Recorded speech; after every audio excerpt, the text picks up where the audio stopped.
আসসালামু আলাইকুম প্রিয় ইউজারকারী, কি অবস্থা, কেমন আছেন?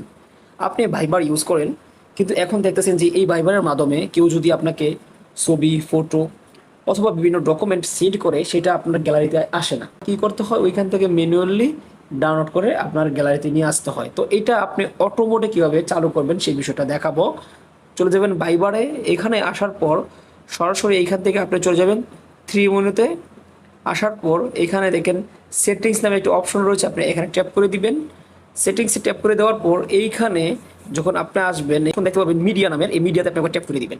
যখন আপনি মিডিয়াতে ট্যাপ করে দিবেন, ঠিক আপনি একটু নিচে চলে আসবেন, এইখানে দেখেন একটা অপশন রয়েছে auto download media over network. মানে যে কোনো নেটওয়ার্কে আপনি, সেটা হতে পারে ওয়াইফাই অথবা ডাটা, আপনি যে কোনো নেটওয়ার্কে আপনি অটোমেটিকলি ডাউনলোড করতে পারবেন আপনার সেই ফটো বলেন বা ভিডিও বলেন বা অডিও বলেন। তো এই ডাউনলোড করার জন্য জাস্ট এখানে আপনাকে টিকমার্ক করে দিতে হবে যদি আপনার প্রয়োজন মনে হয়। যদি প্রয়োজন মনে না হয় তাহলে এটা আপনি এখান থেকে উঠে দিতে পারেন। আশা করি আজকে ভিডিও দেখে আপনি এই জিনিসটা শিখতে পারছেন।